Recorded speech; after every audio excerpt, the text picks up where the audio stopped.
कभी जिंदगी में खुशियां मिलें तो चख लेना मिठाई समझकर, और गम आए तो खा लेना दवाई समझकर। एक छोटी सी कहानी, ये कहानी एक बूढ़े व्यक्ति की जिनकी उम्र तकरीबन 70 साल रही होगी। वो अपने पोते के लिए खिलौने लेकर के सिटी बस से अपने घर जा रहे थे, मार्केट से घर जा रहे थे, और घर जाते वक्त उनका रास्ते में पर्स कहीं खो गया। जब वो घर पहुंचे तो उन्हें याद आया कि उनके पास उनका पर्स नहीं था, और सबसे अफसोस की बात यह थी कि उस पर्स में उनकी कोई आईडी नहीं थी। अगर किसी को मिलता भी, किसी ईमानदार व्यक्ति को, तो उन तक पहुंचाता कैसे? उनकी आईडी उसमें नहीं थी, कोई कॉन्टैक्ट नंबर नहीं था। उन्हें बुरा लग रहा था क्योंकि उनको भी ये पर्स उनके दादाजी ने दिया था।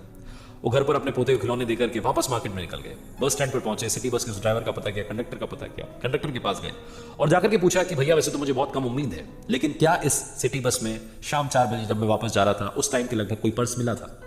कंडक्टर ईमानदार था, उसने कहा कि हाँ पर्स तो था, लेकिन ये मैं कैसे यकीन मान लूं कि आप ही का था?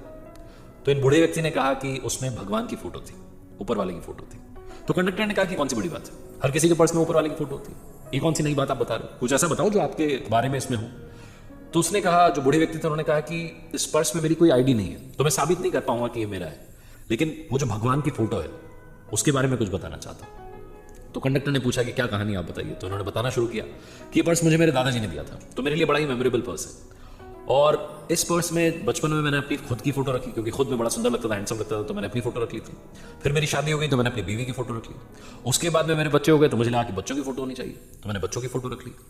और आज ऐसा दिन आ गया है कि बच्चों के घर मुझे जाना पड़ता है अपने पोते को खिलौने देने के लिए, क्योंकि बच्चे मेरे घर नहीं आते, सब अलग अलग रहने लगे हैं। तो मुझे समझ में आ गया कि सब मुझे छोड़ करके चले गए। मैंने आखिरी में भगवान की फोटो रख ली, क्योंकि वो साथ है तो शायद सब कुछ साथ होगा। ये कहानी जब उन्होंने खत्म की तो कंडक्टर ने पर्स लौटा दिया।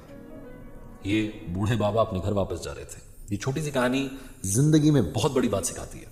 इंसान की जिंदगी में सुख और दुख आते रहे, हैप्पीनेस है तो सैडनेस भी आएगी, आप लाइफ में फ्रस्ट्रेट होंगे, दुखी होंगे, सब कुछ होगा।